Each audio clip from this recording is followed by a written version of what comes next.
Okay, once again, good morning, all of you. In the child health nursing, in the previous class, we are discussing about the unit number 4, the child disorders and the health problem. In this previous class, we are discussing about the protein energy malnutrition condition in the children. The next, in the same unit, we are discussing about the next heading, that is the gynecomastia. Okay, so next, today we are going to be discussing about the condition, the gynecomastia in the children. As its introduction phase, it is an endocrinal abnormal condition in which the growth of the breast tissue in the male, as due to this the breast become enlarged as like a female. ठीक है, means जो gynaecomastia वाले की जो condition रहेगी वो एक जो कंजेनेटली जो एंडोक्राइनल का एक डिसऑर्डर होता है. ठीक है, मीन्स ये जो कंडीशन रहेगी वो बर्थ के टाइम के अंदर से ही उसके बेबी के अंदर जो ऐसा हार्मोनल जो इम्बैलेंस होने की वजह से बर्थ के टाइम से ही उसके अंदर इम्बैलेंस रहेगा. तो ये एंडोक्राइनल मतलब जो हार्मोनल का जो रेगुलेशन करने वाला जो बॉडी के अंदर जो सिस्टम होता है जो चिल्ड्रंस के अंदर होता है, बर्थ के टाइम से वो उसके अंदर इम्बैलेंस होता है और उसकी वजह से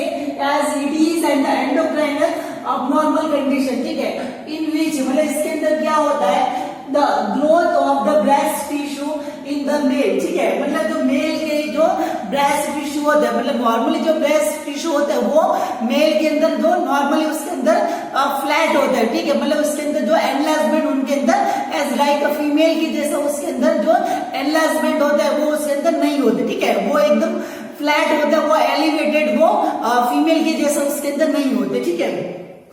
बट इस कंडीशन के अंदर क्या होता है, एज ड्यू टू दिस मतलब जो ब्रेस्ट टिश्यू के अंदर ग्रोथ होने की वजह से मतलब एक्स्ट्रा उसके अंदर ग्रोथ होने की वजह से क्या होगा, द ब्रेस्ट बिकम एनलार्ज. ठीक है, मतलब ब्रेस्ट होंगे वो उसके अंदर जो उसके अंदर एलिवेटेड या फिर उसके अंदर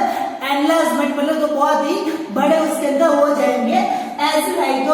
फीमेल. मतलब जो फीमेल के अंदर जैसा उसके अंदर जो नॉर्मली जो फीमेल के जैसे जो ब्रेस्ट होते हैं वैसे के वैसे जो ब्रेस्ट होंगे वो मेल के अंदर उसके अंदर अराइज हो जाते हैं. तो उस कंडीशन को हम गायनेकोमेस्टिया के नाम से जाना जाता है. ठीक है, the next one the it's aetiological factor. ठीक है, मतलब इटियोलॉजिकल फैक्टर मतलब ये कंडीशन है वो किस किस वजह से अराइज होने का उसके अंदर चांस हो सकता है. ठीक है, तो नॉर्मली ये कंडीशन जो कंजर्वेटिवली रहती है मतलब बर्थ के टाइम से ही उसका जो बेबी के अंदर प्रेजेंट हो सकती है. ठीक है, तो इसी की वजह से इट में भी इडियोपैथिक. ठीक है, मतलब इसका जो कॉज अभी तक एग्जैक्टली इसका जो होने का क्या प्रोसेस क्या उसके पीछे जो एग्जैक्ट रीजन रहेगा वो अभी तक अनआइडेंटिफाइड है. ठीक है, बट एस्टिमेटेड है. ठीक है, मतलब इसका हम ओनली फॉर जो अनुमान लगा सकते हैं. ठीक है, कि ये मे बी इस वजह से मे बी उसके अंदर हो सकता है. ठीक है, but we can only estimated but not exactly we can say that confirmly it arises. ठीक है, as a congenital genes and the chromosomal alteration. ठीक है, और उसके अंदर हम अनुमान लगा सकते हैं कि ये मे बी बर्थ के टाइम के अंदर जब बेबी के जो ब्रेस्ट टिश्यू बन रहे होंगे. ठीक है, मतलब प्रेगनेंसी के अंदर सारे जो बॉडी के ऑर्गन्स उसके अंदर बन रहे होंगे तो उस टाइम पे यदि कोई अबनॉर्मल टाइप का क्रोमोसोम्स या फिर अबनॉर्मल टाइप का जीन्स वगैरह उस जो पेरेंट्स से उस बच्चे के अंदर ट्रांसफर हो रहे तो उसकी वजह से भी ये कंडीशन है वो उसके अंदर अराइज हो सकती है. ठीक है, या फिर इसके अलावा उसकी जो पेरेंट्स मतलब उसके जो फादर के अंदर यदि ऑलरेडी वो कंडीशन रहेगी या फिर उसकी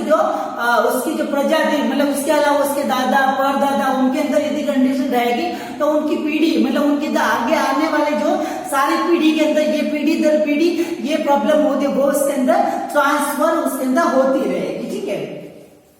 as due to the increase the female sexual hormone as oestrogen. ठीक है, और इसका एक भी रीजन उसके अंदर हो सकता है कि फीमेल के अंदर जो सेक्सुअल हार्मोन होता है तो वो जो एस्ट्रोजन नाम का जो सेक्सुअल हार्मोन जो ज्यादा फीमेल के अंदर एक्टिवेटेड होता है. ठीक है, तो फीमेल के अंदर जो एस्ट्रोजन हार्मोन का एलिवेशन उसके अंदर रहेगा तो उसकी वजह से जो ब्रेस्ट वाला जो पार्ट होता है वो उस ब्रेस्ट वाले पार्ट को एलिवेटेड या उसके अंदर एनलार्जमेंट करने के लिए रेस्पॉन्सिबल उसके अंदर रहता है, ठीक है। अभी वही हार्मोन यदि वो मेल के अंदर एक्स्ट्रा हो जाते, ठीक है, तो मेल के अंदर जो फीमेल की जो सेक्सुअल हार्मोन रहेंगे वो उसके अंदर बढ़ जाने की वजह से भी ये गायनेकोमेस्टिया वाली कंडीशन है वो उसके अंदर अराइज हो सकती है, ठीक है।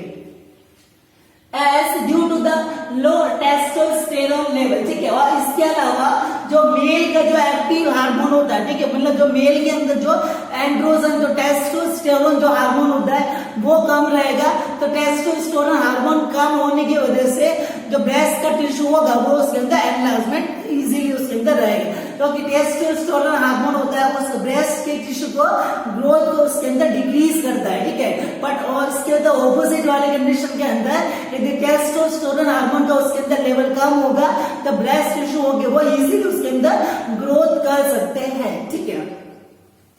Then also may be the side effect of the common drugs, ठीक है, मतलब इसके अलावा यदि प्रेगनेंसी के टाइम के अंदर मदर यदि कोई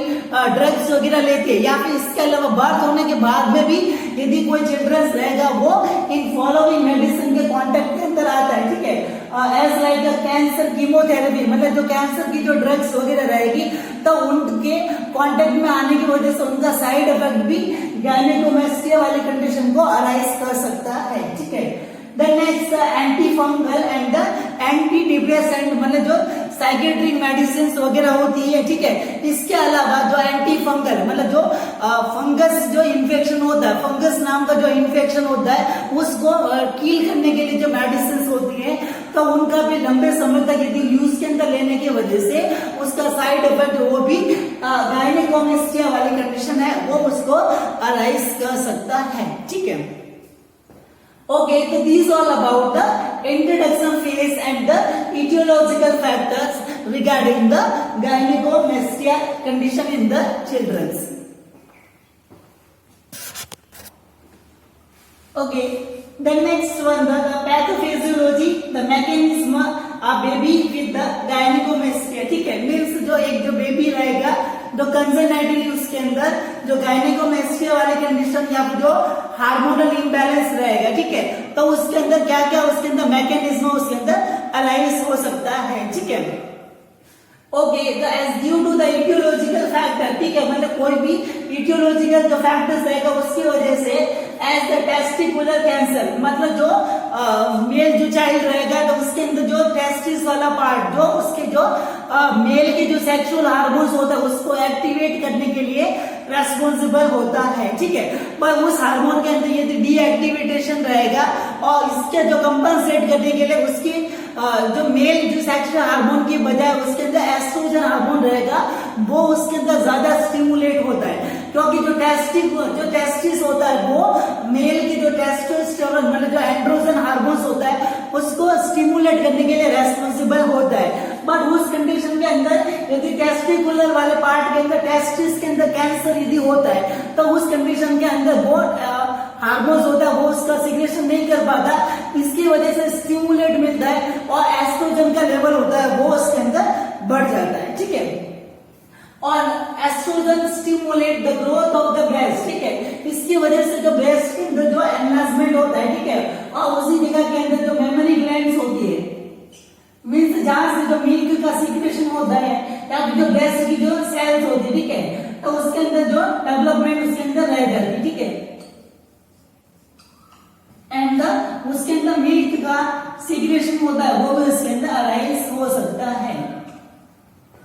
ठीक है। तो ये मैकेनिज्म रहेगा कि जो एक चिल्ड्रंस रहेगा जो वो जिसके अंदर हार्मोनल इम्बैलेंस वाली कंडीशन है और उसके अंदर क्या क्या उसके अंदर मैकेनिज्म रहेगा, तो लास्ट के अंदर प्रॉपर्ली एस्ट्रोजन हार्मोन रहेगा वो स्टिमुलेट करेगा ब्रेस्ट टिश्यू के अंदर, तो मेमोरी ग्लैंड्स होती है मतलब जो ब्रेस्ट के अंदर जो टिश्यू होता है वो मेमोरी ग्लैंड्स वगैरह वो उसके अंदर डेवलप हो जाती है और उसके अंदर बेबी के अंदर जो मैकेनिज्म रहेगा कि मिल्क का सिक्रेशन भी वो भी उसके अंदर डिस्चार्ज होगा वो उसके अंदर नोटिस किया जा सकता है, ठीक है। तो ये पूरा मैकेनिज्म रहेगा a baby with the gynaecomastia.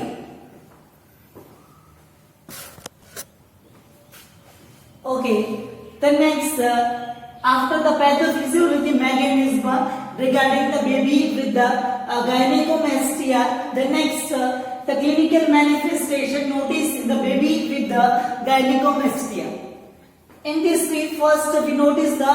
main symptoms regarding the gynecomastia as the enlargement of the breast tissue as elevated the chest in the male child. ठीक है, मतलब जो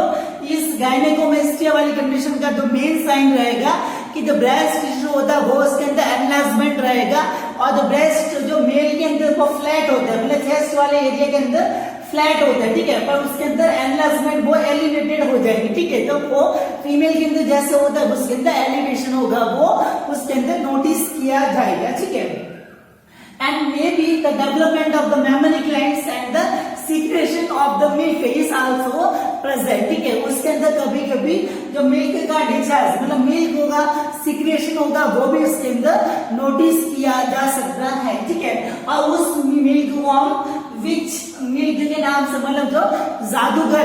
जादूगरनी का जो मिल्क रहेगा उसके नाम से भी जाना जा सकता है, ठीक है. इसको हम जादूगरनी का जो मिल्क के नाम से इसलिए जाना जाता है क्योंकि जो बेसिकली जो फीमेल के द्वारा ही मिल्क का सिक्रेशन होता है तो वो नॉर्मली होता है, ठीक है. बट जो मेल होता है उसके अंदर जो मिल्क का सिक्रेशन नहीं होता है और ऑटोमेटिकली इस कंडीशन के अंदर जो मिल्क का सिक्रेशन होता है वो उसके अंदर होता है, तो इस लाइक मैजिक मतलब जो एक जादूगर के जैसा दिखाई देता है, तो उसको हम जादूगरनी का मिल्क के नाम से भी जाना जाता है, ठीक है. The next, stress and the anxious behavior, ठीक है. और उस इंडिविजुअल चिल्ड्रंस का इधर धीरे धीरे उसकी जो एज बढ़ेगी, जो उसके अंदर जो समझ वगैरह उसके अंदर आएगी, ठीक है. तो नॉर्मली जिस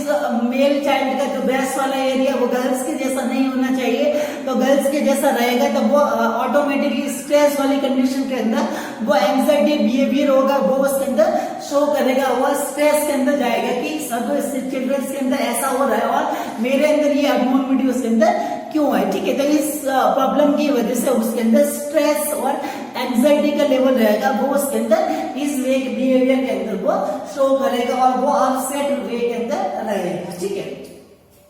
The next, swollen the breast tissue and the feel tenderness, ठीक है. और इसके अंदर ऐसा रहेगा कि एक तरफ से जो ब्रेस्ट वाला पार्ट रहेगा वो उसके अंदर सूजन जैसा मतलब जो एक स्वेलिंग के जैसा भी उसके अंदर फील रहेगा और उस जगह के ऊपर यदि हम टच करेंगे तो टच करने पर उसको टच करने पर उसके अंदर पेन होगा, तो इसको हम बोलेंगे तो फील द टेंडरनेस, मतलब टच करने पर उसके अंदर पेन होगा, वो उसके अंदर फील हो सकता है. और एक जगह के ऊपर स्वेलिंग होगी मतलब उसके अंदर सूजन भी उसके अंदर नोटिस की जा सकती है, ठीक है. The next, enlargement of the nearby underarms lymph node, ठीक है. और इसके अलावा जो ये वाला ब्रेस्ट वाला पार्ट रहेगा तो इसके आसपास के अंदर जो अंडर आर्म्स होते हैं, ठीक है, ये वाला पार्ट या फिर जो नेक वाले पार्ट के अंदर जो लिम्फ नोड्स होते हैं, ठीक है, तो वो लिम्फ नोड्स के अंदर भी जो इम्बैलेंस हार्मोनल इम्बैलेंस होने की वजह से या फिर अबनॉर्मल क्राइटेरिया होने की वजह से जो लिम्फ नोड्स होते हैं वो उसके अंदर जो एनलार्जमेंट होता है वो उसके अंदर नोटिस किया जा सकता है, ठीक है. Okay, so these all about the clinical manifestation noticed in the baby with the gynecomastia. The next, the diagnostic evaluation regarding the confirmation of the gynecomastia, ठीक है, मतलब जो चिल्ड्रंस के अंदर जो gynecomastia वाली जो कंडीशन रहेगी तो उसका कंफर्मेशन करने के लिए जो फॉलोइंग टेस्ट होंगे वो उसके अंदर एप्लीकेबल किए जा सकते हैं, ठीक है. तो उसके अंदर सबसे पहले हिस्ट्री कलेक्शन लिया जाएगा, मतलब उसके फैमिली मेंबर्स के जो डिस्कशन किया जाएगा, तो उसके अंदर बताते हैं कि या तो उनके अंदर जो हर फैमिली मेंबर्स के अंदर ये प्रेजेंट हो सकता है या फिर प्रेगनेंसी के टाइम पे तो इम्बैलेंस हो चुका हो या फिर मदर है जो कोई ड्रग्स वगैरह ले रही हो, एंटी फंगल, कैंसर कीमोथेरेपी या फिर जो साइकेट्रिक मेडिसिन वगैरह रहेगी तो उसका अफेक्ट होगा, वो भी उसके ऊपर पड़ सकता है, ठीक है. इसके अलावा फिजिकल एग्जामिनेशन मतलब जो फिजिकल एग्जामिनेशन किया जाएगा तो ब्रेस्ट वाला टिश्यू उसके अंदर एनलार्जमेंट होगा, मेल चाइल्ड के अंदर भी वहां पे टेंडरनेस वगैरह हो सकती है या फिर जो सिम्टम्स जो ब्रेस्ट मिल्क का सिक्रेशन उसके अंदर हो सकता है, ठीक है. तो नेक्स्ट, चेस्ट वाला एरिया का उसके अंदर एनलार्जमेंट रहेगा तो उस चेस्ट एरिया के अंदर उसका एक्सरे हम कर सकते हैं. टेस्टिकुलर अल्ट्रासाउंड, मतलब जो टेस्टिस वाला पार्ट रहेगा तो उस टेस्टिस वाले पार्ट के अंदर कुछ ऑब्स्ट्रक्शन या फिर जो ट्यूमर वगैरह तो नहीं है, तो उसका ट्यूमर का उसके अंदर अल्ट्रासाउंड के द्वारा उसके अंदर कंफर्मेशन वो हम कर सकते हैं, ठीक है। द नेक्स्ट मैमोग्राफी, ठीक है, मतलब जो ब्रेस्ट टिश्यू का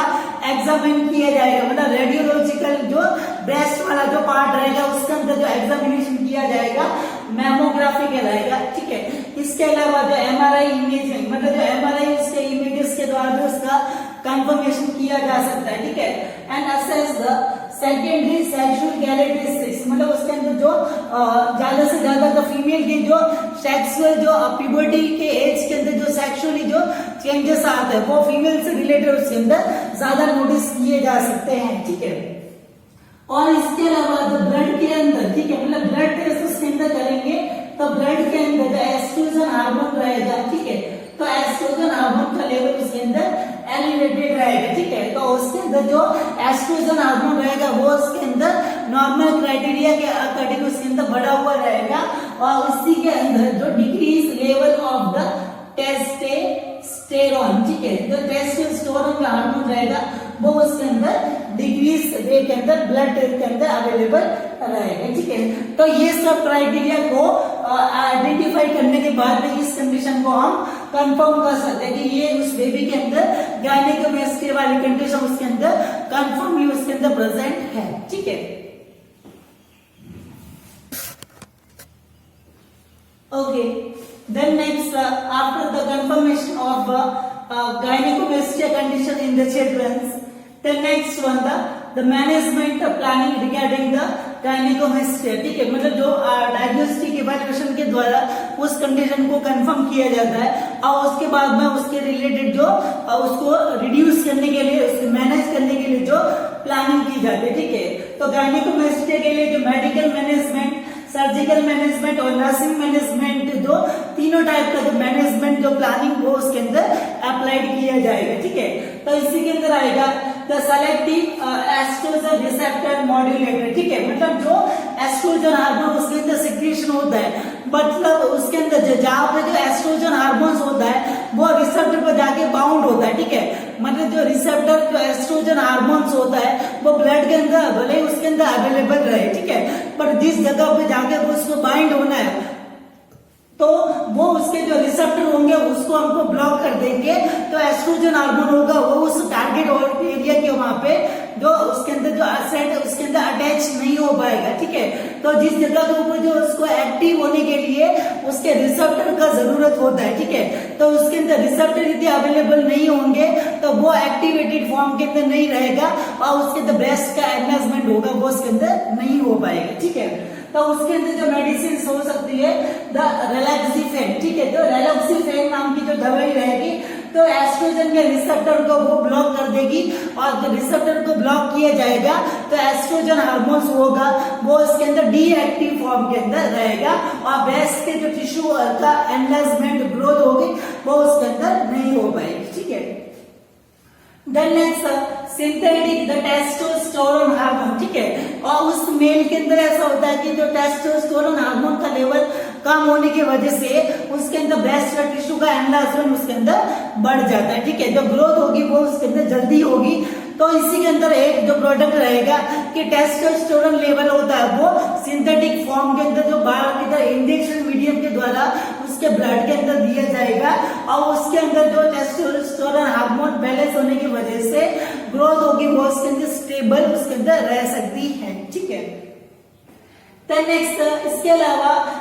जो उस ब्रेस्ट वाले एरिया के अंदर एनलार्जमेंट के साथ में स्वेलिंग या फिर उस जगह के ऊपर पेन वगैरह उसके अंदर फील होता है, ठीक है, तो पेन को कम करने के लिए जो दवाई रहेगी वो टेनोक्सीफेन, मतलब जो टेनोक्सीफेन नाम की जो दवाई रहेगी वो उस ब्रेस्ट वाले एरिया के अंदर जो एनलार्जमेंट के साथ साथ में जो टेंडरनेस मतलब जो पेन उसके अंदर फील होता है तो उस पेन को कम करने के लिए भी ये दवाई है वो उसके अंदर हम यूज के अंदर ले सकते हैं, ठीक है।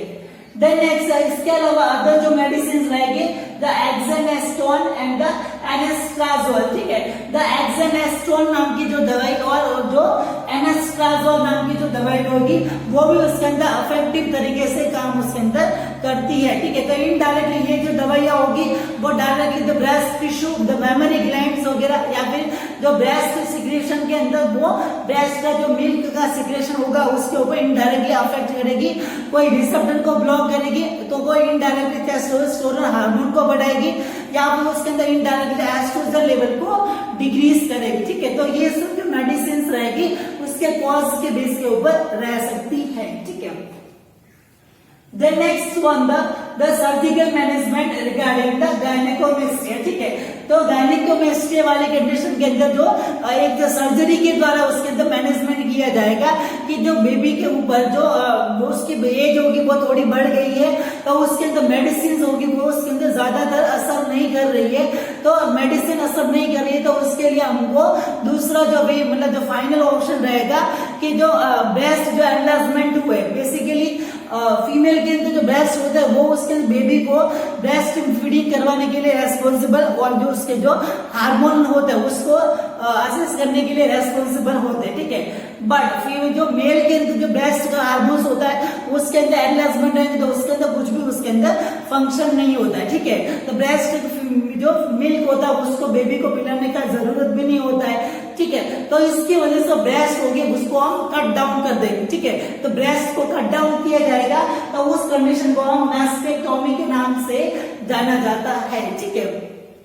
इसके अलावा दूसरा जो एक कॉस्मेटिक सर्जरी रहेगी, मतलब कॉस्मेटिक सर्जरी मतलब उसके अंदर लुक को मेंटेन करने के लिए, ठीक है। मतलब उसके अंदर ब्रेस्ट एनलार्जमेंट हुए तो उसके अंदर मेमोरी ग्लैंड मतलब जो फैट का एक्यूमुलेशन हुआ वो उसके अंदर ज्यादा हो गया है तो उस फैटी टिश्यू को सक्शन के द्वारा जो फैट होगा उसको हमको चूस के बाहर निकाल दिया जाएगा, ठीक है। तो फैट का लेवल होगा वो उसके अंदर कम किया जाएगा और उस फैट का लेवल यदि कम हो जाएगा तो ब्रेस्ट का जो एनलार्जमेंट होगा, ठीक है, तो ब्रेस्ट का एनलार्जमेंट होगा वो भी उसके अंदर ऑटोमेटिकली डिक्रीज हो जाएगा, ठीक है। तो वो कंडीशन कहलाएगी द लाइपोसक्शन, ठीक है। लिपो का मतलब रहेगा लिपिड मतलब फैटी लेवल और सक्शन का मीन्स रहेगा सर्जरी के द्वारा उसको चूस के उसको बाहर निकाल देना, ठीक है। तो ये सर्जिकल मैनेजमेंट के द्वारा भी गायनेकोमेस्टिया वाली कंडीशन है वो उसके अंदर हम मैनेज कर सकते हैं, ठीक है। At last, next one the nursing management regarding the gynecomastia, मतलब एक जो बेबी तो उसके जो फैमिली मेंबर्स या फिर जो सेल्फ जो बेबी वो इसके इंटेलेक्चुअल उसका जो लेवल यदि नॉर्मल है तो उसके अंदर हमको एडवाइस किया जाएगा एज अ साइकोलॉजिकल सपोर्ट, मतलब इंडिविजुअल पर्सन रहेगा वो दूसरों के कंपैरिजन के अंदर खुद को कंपेयर करेगा तो उसके अंदर ब्रेस्ट उसके अंदर एनलार्जमेंट रहेंगे तो वो साइकोलॉजिकल जो डिस्ट्रेस वाले या फिर एंजाइटी बिहेवियर उसका हो सकता है तो उसको साइकोलॉजिकली उसको सपोर्ट करना है कि ये प्रॉब्लम है वो ऐसा कुछ नहीं होता, आपको उसके अंदर अपसेट नहीं होना, ये प्रॉब्लम है कि वो जल्दी आपके अंदर ट्रीट की जा सकती है, ठीक है। तो ये सब काउंसलिंग वगैरह वो उसके अंदर हमको देनी है, ठीक है। And counselling the life style modify, ठीक है। या फिर उसको बोलना है कि अपने जो बिहेवियर मॉडिफाइड स्टाइल है वो उसको बढ़ाना है, ठीक है। रेगुलर एक्सरसाइज चेस्ट वगैरह बढ़ेगा तो वो चेस्ट के साथ में वो एडजस्ट हो जाएगा, ठीक है। तो इतना नहीं लगेगा कि चेस्ट बढ़ा हुआ है या फिर ब्रेस्ट वाला पार्ट इसके अंदर बढ़ा हुआ है, ठीक है। तो ये सब उसको लाइफ स्टाइल मॉडिफाई किया जाएगा तो उसके अंदर बैलेंस होगा वो उसके अंदर हो सकता है, ठीक है। And avoid the estrogen compounds, ठीक है। इसके अलावा उसको ऐसे प्रोडक्ट लेने का उसको मना करना है जिसके अंदर ज्यादा से ज्यादा एस्ट्रोजन का लेवल उसके अंदर रहता है, ठीक है। तो एस्ट्रोजन का अमाउंट जिसके अंदर प्रोडक्ट के अंदर ज्यादा होता है तो ऐसे प्रोडक्ट्स को लेने के लिए उसको मना करना है, ठीक है। ऐसे प्रोडक्ट के कॉन्टेक्ट में आपको नहीं आना, ठीक है। Then next advice exercise daily, ठीक है। उसको रोज हमको एडवाइस करवाना कि आपको एक्सरसाइज उसके अंदर करना है जिसकी वजह से फैट होगा तो फैट का उसके अंदर यूटिलाइज हो पाएगा और फैट का लेवल थोड़ा बहुत उसके अंदर मेंटेन उसके अंदर बैलेंस के अंदर रह सकता है, ठीक है। And use the herbal therapy, मतलब जो आयुर्वेदिक या फिर जो पेड़ पौधों के अंदर जो नेचुरल प्रोडक्ट होता है, ठीक है। तो नेचुरल थेरेपी के द्वारा भी एक जो गायनेक्सिन नाम की जो हर्बल का मीन्स रहेगा एक आयुर्वेदिक या फिर जो नेचुरल जो प्रोडक्ट होते हैं, ठीक है। तो नेचुरल प्रोडक्ट के द्वारा भी इस कंडीशन को हम ट्रीट किया जा सकता है, ठीक है। तो एक हर्बल थेरेपी गायनेक्सिन नाम की एक जो दवाई रहेगी तो उसको यूज में लेने के बाद में उसका जो मैनेजमेंट हो वो उसके अंदर हम कर सकते हैं, ठीक है। ओके, तो these all about the child disorders in the children, that is a gynecomastia. in the next class to discuss about the another condition in the children. Thank you so much.